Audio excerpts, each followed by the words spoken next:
안녕하세요. 서평가로 활동하고 있는 이현우입니다. 오늘은 코로나 시대 200% 독서 활용법 이런 주제로 말씀을 드리게 됐습니다. 제가 러시아 문학에 대한 강의도 많이 하고 있어서 어떤 작품에 대해서 말씀드릴까 좀 생각해 봤는데, 코로나 시대에 이제 지난 봄에 널리 읽혔던 알베르 까뮈의 페스트라는 작품, 그 다음에 연관해서 같이 읽을 수 있는 작품이기도 한데, 도스토옙스키의 까라마초프가 형제들, 그 다음에 시간이 짧긴 하지만 러시아 작가 레프 톨스토이의 전쟁과 평화, 이런 작품들에 대해서 오늘 간략하게 말씀을 드리는 걸로 하겠습니다. 작품들에 대해서 말씀드리기 전에 이 고전 독서에 대해서, 고전 독서 갖는 이제 의의에 대해서는 재차 강조할 필요가 없긴 한데, 어떤 문턱 때문에 이제 조금 어려워하시는 분들도 계신 것 같습니다. 일단 독서력이 좀 필요한데, 무작정 이런 고전을 직접 손에 드시는 것보다는 단계적으로 조금 더 평이한 작품 먼저 보시고, 그 다음에 이런 작품들로 넘어가시면은 괜찮을 것 같습니다.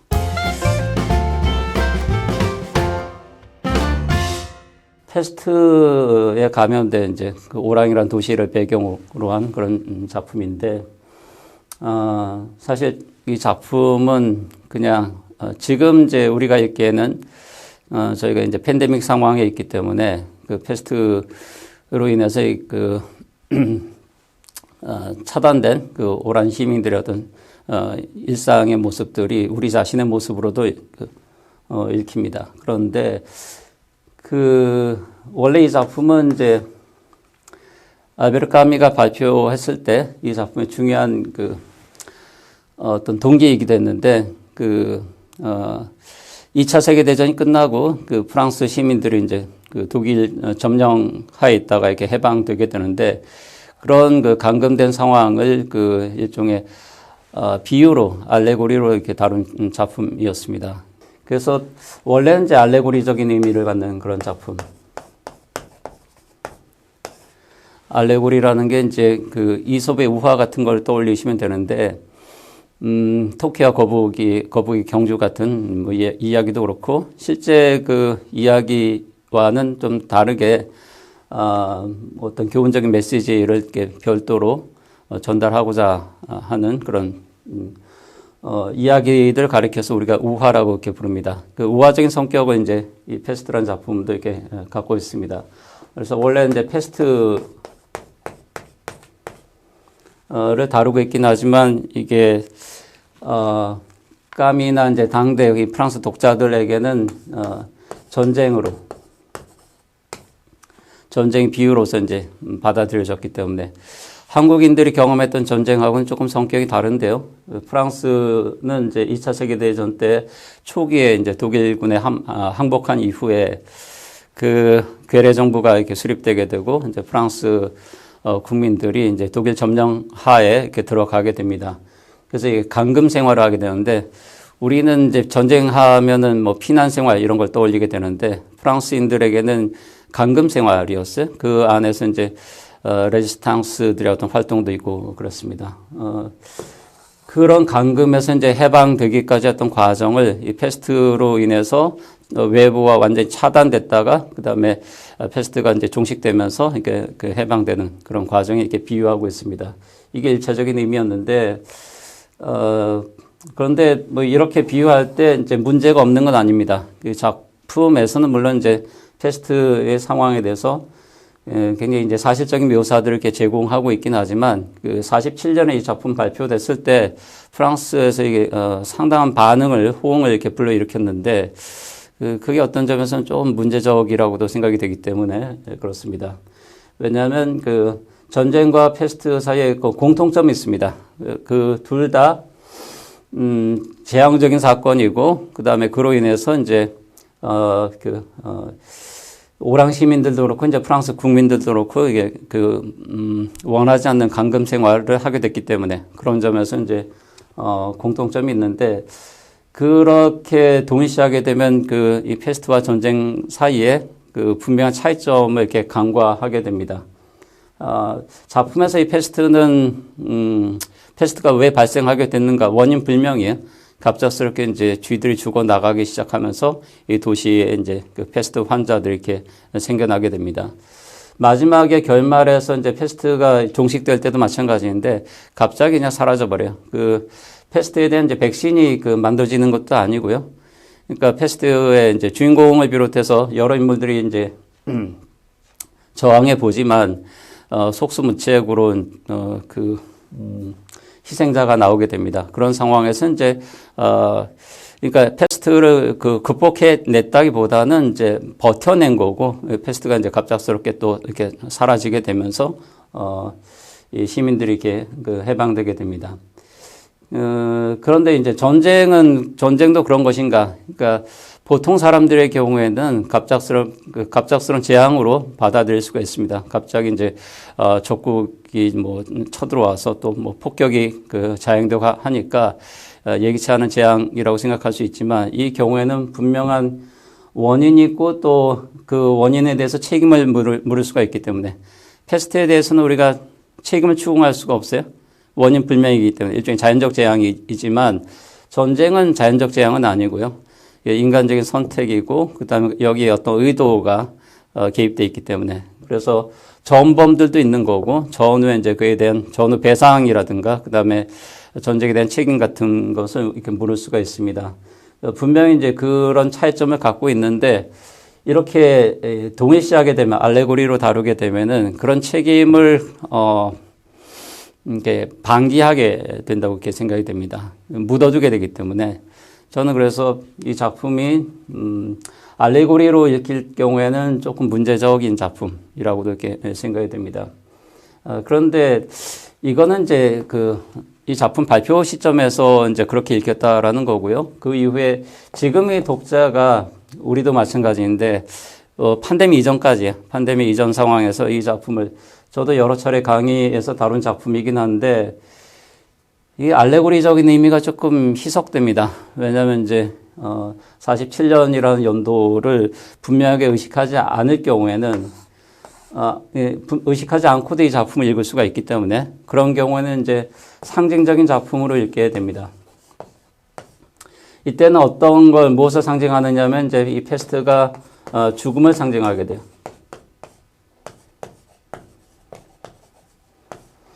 그러니까 패스트, 죽음이란 어떤 인간 조건, 어떤 필멸성이라는 어떤 조건 때문에 우리가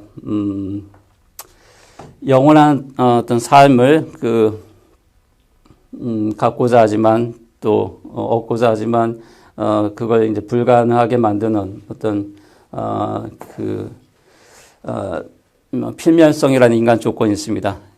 그 죽음에 저항하고자 하는, 맞서고자 하는 어떤 인물들의 어떤 태도, 그 다음에 여기 이제 보건대라는 걸, 이제 의사의례를 중심으로 해서 이제 보건대를 조직해서 거기에 이렇게 맞서고자 하는 어떤 모습을 보여주는데, 그 과정을 다루고 있는 어떤 작품, 결과적으로는 이제 많은 사람들이 희생되고, 또 몇몇은 또 살아남게 됩니다. 그렇지만 그런 희생을 치렀음에도 불구하고 끝까지 거기에 굴복하지 않는 어떤 반항적인 인물들의 모습을 이렇게 보여주는 작품으로서 또 읽을 수가 있습니다. 이게 이제 상징으로 읽을 때, 그러니까 아마도 이제 요 당대 시점에서, 이 작품 발표되는 시점에서는 주로 이제 알레고리적인 작품으로 의미가 있었지만, 시간이 좀 경과하면서 프랑스에서도 그렇고 상징적인 작품으로 자연스럽게 읽히게 됩니다. 제가 흥미롭게 생각하는 것은 이제 이번 이제 팬데믹 상황에서, 코로나가 이제 전 세계적으로 이렇게 유행하게 되는 그런 상황에서 이 작품은 또 다른 의미를 이렇게 갖게 됩니다. 이건 좀 더 사실적으로 패스트나 그 다음에 코로나19나 똑같은 전염병 질환이기 때문에, 그러니까 그런 실감으로 이제 이 작품을 또 읽을 수가 있기 때문에, 그러니까 이거는 그냥 요즘 많이 쓰는 말로 이제 팩트 그대로 읽게 됩니다. 그러니까 전염병이 실제 창궐하는 어떤 상황, 거기서 이제 구체적으로 지금도 유럽이나 미국 쪽에서도 2차 유행 때문에 감염자가 속출하고 있고, 그다음에 그 봉쇄나 차단 같은 그 좀 강력한 조치들을 이렇게 취하고 있는 지역들도 있습니다. 똑같은 상황이기 때문에. 그래서 그런 상황을 실제적으로 대면하면서, 그러니까 이 시점의 독자들은 좀 다른데, 그러니까 알레고리로 읽을 때는 풀려난 사람들, 그러니까 감금돼 있다가 풀려난 사람들 시점에서 이제 읽는 거고요. 상징으로 읽을 때는 그런 경험을 갖고 있지 않은 독자가 이 작품을 어떻게 읽을 수 있을 것인가. 이게 이제 그 독서의 코드가 좀 달라진다는 건데, 지금 시점에서는 이제 좀 특이하긴 한데, 저도 좀 예기치 않은 상황이라고 생각이 돼요. 이 작품을 이전에 강의에서 다룰 때는 이 두 가지만 말씀드리곤 했는데, 세 번째 의미도 이 작품이 이렇게 갖게 됩니다. 요런 맥락에서 이제 이 패스트라는 작품이, 독자들한테 우리도 마찬가지인데 이제 재소환돼서 지난 봄에 좀 널리 읽혔고 널리 읽혔는데 이제 이 작품의 의미를 어떻게 볼 것인가 관련해서 조금 다르게 생각해 볼 여지가 있다고 생각이 됩니다.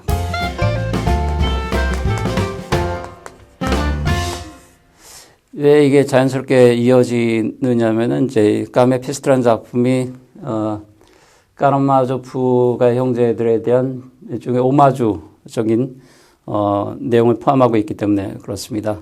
주된 모티프들, 이제 주제들을 까라마조프가 형제들에서 이렇게 가져오고 있기 때문에 그 연관해서 읽을 수가 있고, 실제로 이제 알베르 까미 같은 작가가 도스토옙스키를 굉장히 좋아했고요. 그 다음에 작품들을 실제로 도스토옙스키의 그 장편 가운데 악령 같은 작품이 있는데 이 작품을 각색해서 무대에 올리기도 했습니다. 악령은 장편 소설이지만 이제 무대에도 연극 무대에도 올려지고 있는 그런 작품인데, 가장 많이 올려지는 작품의 그 대본 버전의 대본은 이제 이 까미가 쓰기도 했습니다. 그리고 까라마조프의 형제들 공연 때 까미가 직접 배역을 맡아서 연기도 했었습니다. 이반 까라마조프 역을 맡은 걸로 알려져 있는데, 어쨌든 그렇게 도스토옙스키하고는 굉장히 그 친숙한 그런 관계를 가졌던 그런 작가이기도 합니다. 저는 뭐 페스트가 한편으로는 그 까라마조프에 대한 오마주이면서 이제 패러디 좀 성격을 갖고 있다고 이렇게 생각이 됩니다. 작품의 내용은 이제 아버지 퓨오도르 까라마조프가 이제 살해되는 그런 사건이 발생하게 되고, 그 장남 드미트리가 이제 평소에 이제 아버지하고 갈등, 유산 문제하고 그다음에 여자 문제를 서로 이렇게 갈등하는 관계였기 때문에 그 혐의자로 이제 체포가 됩니다. 체포가 돼서 이제 재판을 받고, 그다음에 나중에 억울하게도, 그러니까 직접적인 이제 살인을 저지르지 않았음에도 불구하고 배심원단의 판결에 의해서 유죄 선고를 받고 이제 유형을 앞두는 장면으로 이제 작품은 끝나게 됩니다. 삼형제 가운데 그런데 이제 이반 까라마조프라고 이 작품에서 이념적 주제를 이제 그 담당하는 그런 인물이 등장하는데, 대신문관이라는 이제 이 서사시 그 자기 작품입니다. 이걸 이제 이 작품의 내용은 이제 동생 알료샤에게 이렇게 소개해주는 그런 대목에서 나옵니다. 거기에서 주된 그러니까 신에게 그 반항하는 그 어떤 메시지를 담고 있는데, 그 주된 근거가 뭐냐면 무고한 어린아이의 고통입니다. 그러니까 만약에 신이 이 세계를 창조했다고 한다면은 근데 그 이 세계의 그 궁극적인 어떤 조화와 화해를 위해서 그러니까 신의 어떤 뜻이 그런 궁극적인 조화와 화해라고 한다면, 설사 그렇다 하더라도 그 과정에서 무고한 어린아이의 고통이 왜 필요한가? 혹은 그런 고통이 불가피하다고 한다면 나는 거기에 동의할 수 없다. 그런 그 희생을 대가로 지불한 그 화해 혹은 조화에 나는 동의할 수 없다라는 게 이제 이반 까라마조프였던 생각입니다. 거기에서 이제 이 무관 아이의 고통이라는 테마가 나오게 됩니다. 그 중에 한 가지 사례는 이제 한 농노 아이 이야기인데, 주인이, 러시아는 이제 19세기만 하더라도 19세기 중반까지 농노제 사회였어요. 농노 해방이 단행되는 거는 이제 1861년의 일이었는데, 지주이자 이제 주인이 노예 사회와 마찬가지로 농노들에 대한 처분권을 다 갖고 있었습니다. 이 주인이 이제 장군이었는데 사냥을 좋아해가지고 사냥개를 많이 키우고 있었어요. 근데 이 농노 아이가 이제 사냥개 한 마리한테 이제 돌멩이를 던져가지고 이제 발을 약간 다치게 했습니다. 거기에 이제 분노해가지고 이 장군이 그 일이 있은 다음 날 새벽에 이제 그 아이를 다른 가족들까지 다 불러놓은 다음에 아이를 이렇게 발가벗겨가지고 이제 도망치게 하고 사냥개를 풀어서 이렇게 물려주게끔 만듭니다. 거기에 대해서 그렇지만 가벼운 견책만 이렇게 받게 됩니다. 그런 고통이 용인될 수 있는가에 대해서 만약에 신의 세계에 지금 이제 이 세계를 창조한 그 신의 세계에서는 이런 것이 허용된다고 한다면 나는 그 세계에 그것이 아무리 천국을 약속한다 하더라도 그 천국의 입장권에 이게 반환하겠다라고 하는 게 이반의 그런 생각입니다. 요걸 대시문과 이야기를 담고 있는 테마가 이제 그 장이 이제 프로의 콘트라라고 이제 찬과 반이란 장에서 이렇게 나오게 됩니다. 그래서 이 반항자 형상을 이반이 이렇게 대표하게 되는데, 근데 작품 자체는 그럼에도 불구하고 이제 이 삼형제 이야기를 다루고 있다고 말씀드렸지만, 마지막에 가서는 이 형 드미트리 같은 경우에는 이제 오심이지만 재판의 결과를 자기가 그냥 수용하게 되고, 그 다음에 이반 같은 경우에는 이제 이반이 이제 여기 아버지의 이제 사생아 스메르자코프가 있는데, 스메르자코프는 이반의 어떤 사상의 감화를 받아가지고 이제 그의 분신을 이렇게 자처하면서 자기가 대역으로 이제 아버지를 이렇게 죽였다고 얘기하게 됩니다. 거기에 이제 충격을 받은 이제 이반이 정신적인 이제 분열 상태 빠지는 걸로 이제 끝나게 되고요. 마지막에 이제 알료샤 이야기. 이 작품은 사실은 이제 알렉세이 막내 아들 알료샤를 주인공으로 하는 그런 소설이었는데, 이 소설이 크게 이제 두 부분으로 이렇게 나뉘어 있고, 둘째 부분은 쓰이지 않았습니다. 그래서 이제 미완성작이기도 한데, 그런 관점에서 보면 마지막에 이제 알렉세이가 일류샤라는 이제 아이, 이제 폐병으로 이렇게 죽게 되는 아이가 있는데, 그 아이 이제 장례식에 참석해가지고 다른 이제 일류샤의 친구들과 같이 추도식을 가지면서, 그다음에 우리가 나중에 죽은 자들까지 포함해서 이제 다시 다 만나게 될 거라는 이제 이야기를 하고, 그다음에 거기에 감화를 받은 아이들이 이제 이 까라마조프 만세를 부르면서 이렇게 작품 끝나게 됩니다. 그래서 까라마조프라고 하는 거는 한편으로는 어원적 의미로는 이제 악의 문드러짐 뭐 이런 의미까지도 갖고 있습니다. 이 집안의 부자들의 이야기이긴 하지만 이제 인간 일반을 가리키기도 하고, 까라마조프 만세라는 것은 인간 만세라는 의미도 이렇게 자연스럽게 갖게 됩니다. 그러니까 그런 인간 만세, 인간의 운명에 대한 긍정에 도달하기까지의 어떤 과정, 거기에 대한 어떤 이반이 보여주는 대단히 심각한 회의나 그다음 반항, 이 단계를 다 거쳐서 궁극적인 어떤 긍정에 이르는 어떤 과정을 보여주는 작품이 까라마조프의 형제들입니다. 네, 까라마조프의 형제들에 이어서 전쟁과 평화까지도 이게 분량이 다 상당한 작품들입니다. 전쟁과 평화는 뭐 우리 번역본으로는 한 2,000쪽 정도 되는 이제 그런 작품이어서 어디 입원했을 때 읽기 좋은 그런 소설이긴 한데, 그러니까 팬데믹 상황에서 이제 우리가 뭐 자가격리도 불시에 뭐 당할 수도 있습니다. 그럴 경우에 좀 읽어볼 만한, 아무래도 그런 경우는 좀 분량 있는 작품들이 또 필요하기 때문에 겸사겸사 말씀을 드리겠습니다. 그런데 연결고리가 뭐 있긴 합니다. 도스토옙스키나 톨스토이나 이제 다 19세기 러시아 문학을 대표하는 그런 이제 작가들이고 세계적인 문호들인데 톨스토이 같은 경우에는 장편 소설이 딱 3편밖에 없습니다.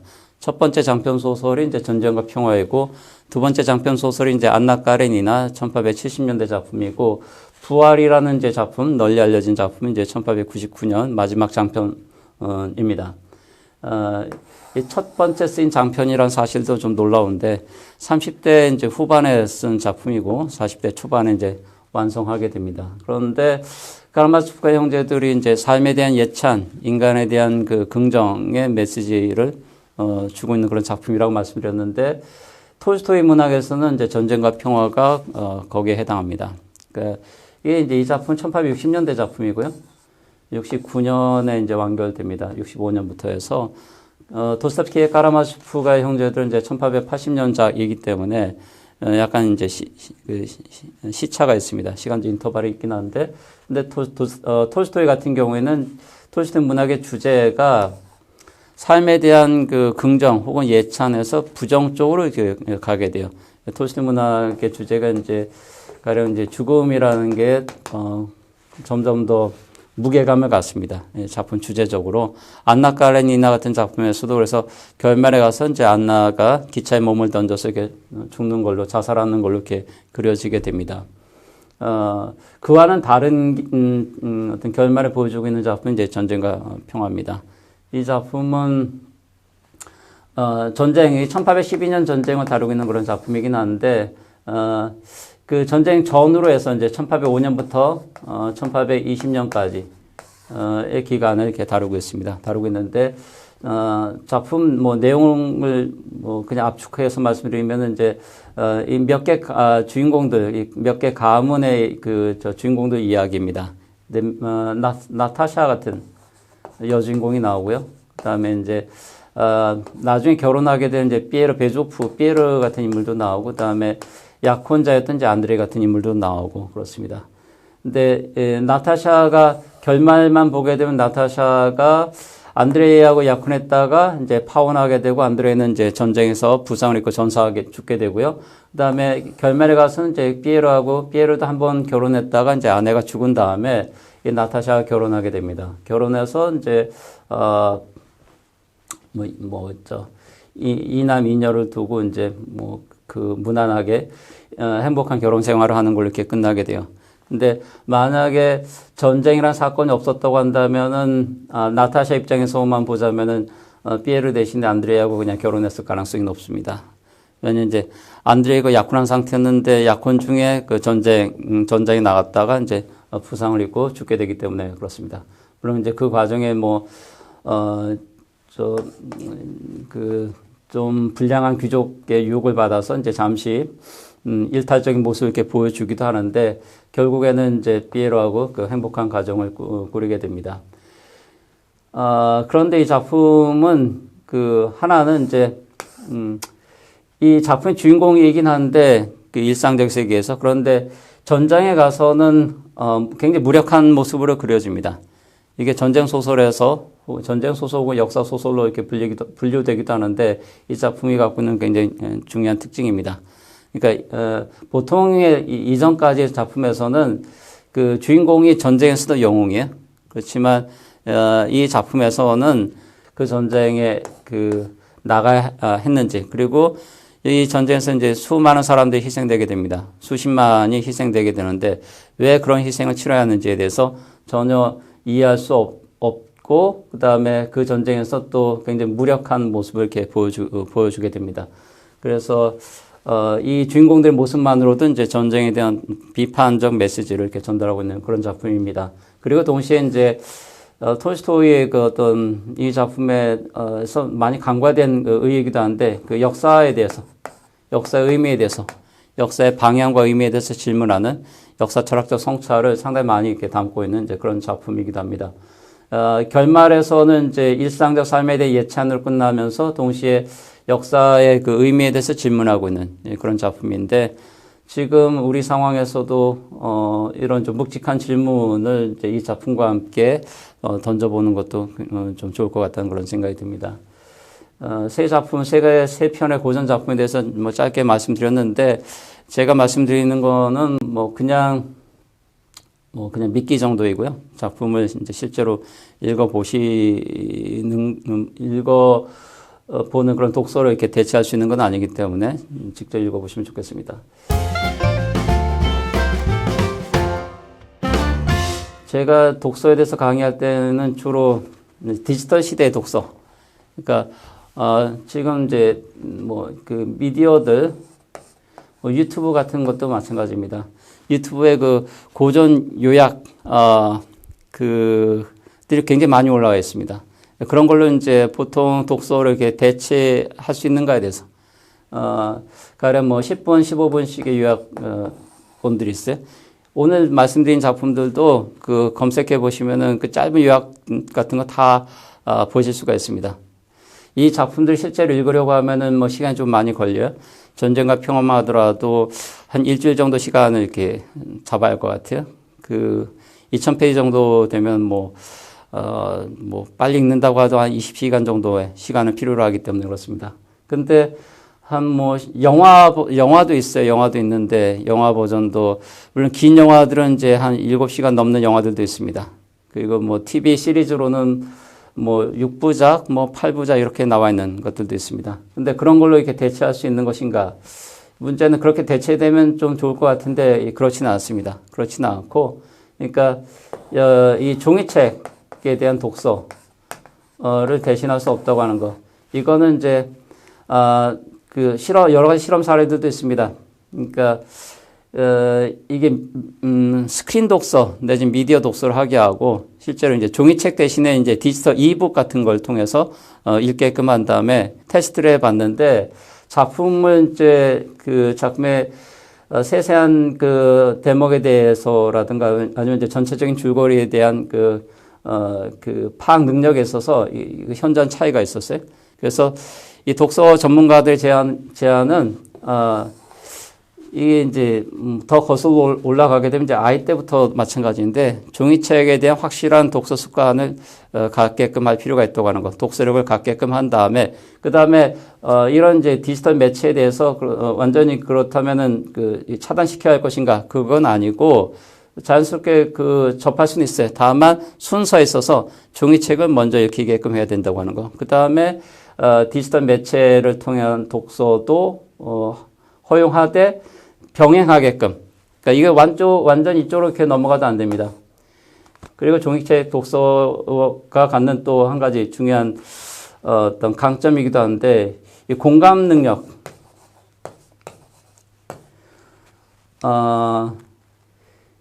이 미디어 독서의 경우에 그 공감 능력 현저하게 떨어진다 그래요. 이건 이제 여러 조사들이 이렇게 나와 있습니다. 그러니까 종이책 독서를 통해서 키워주는 그 어떤 이 공감 능력이라고 하는 게 있는데, 그것이 이 미디어나 디지털 매체에 의한 독서에서는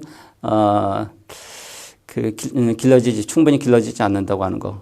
그런 점들을까지 고려해 보게 되면은 단순하게 이걸 이제 각자 개인의 선택으로 할 것인가에 대해서 저는 좀 의구심을 이렇게 갖게 됩니다. 그리고 끝으로 제가 이제 조금 덧붙여서 말씀드리자면은, 독서의 의의에 대해서 오늘 좀 강조해서 제가, 좀 강의를 해달라는 그런 주문을 받았었는데, 요즘 팬데믹 시대에, 저희 이제 확진자들 줄었다 늘었다 계속 반복하고 있는데, 그래서 예전에 구호를 좀 바꿔야 된다는 얘기들이 있죠. 뭉치면 살고 흩어지면 죽는다 그랬는데, 지금 상황에서는 이제 흩어져야지. 근데 흩어지되,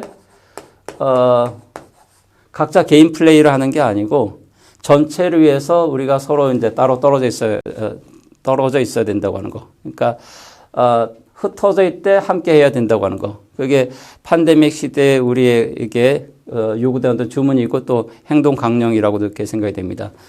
흩어져 있을 때 그 언택트한 그런 상황에서 우리가 할 수 있는 가장 유익한 시간 활용법이 무엇이 있을까에 대해서 우리가 이제 적당 운동도 필요하지만 적당 독서. 독서는 과도해도 된다고 생각해. 떨어져 있을 때는 적당한 혹은 과도한 독서. 이게 가성비가 가장 좋은 활동이지 않을까 싶습니다. 근데 이런 활동이 말씀드렸듯이 미디어를 통해서 대체될 수는 없다고 하는 거. 그러니까 영화 감상이라든가 뭐 여러 가지 이제 디지털 매체에 대한 어떤 그 디지털 매체를 통한 어떤 뭐 정보 습득 이런 걸 통해서 대체될 수 없다고 하는 거. 독서에 구현 그 어떤 그 역할과 강점이 있기 때문에 거기에 대해서 우리가 한번 좀 유념해 보시고 독서 이번 기회를 좀 중요한 계기로 해서 이 독서 시간을 좀 더 이렇게 늘려가시면 좋지 않을까. 그게 정신 건강에도 굉장히 유익하리라고 저는 생각합니다. 네, 이 팬데믹 시대 독서에 대해서 뭐 몇 작품, 고전 작품을 사례로 해서 좀 말씀드렸습니다. 어떻게 보자면 그 독서를 위해서는 굉장히 좋은 기회일 수도 있는데 이번 기회를 우리가 잘 활용해서 이 상황이 해제되기까지는 좀 시간이 더 걸릴 것 같은데 이 건강한 그 시간 선용의 그 계기가 되면 좋겠습니다. 네, 제 말씀이 여기서 줄이겠습니다. 고맙습니다.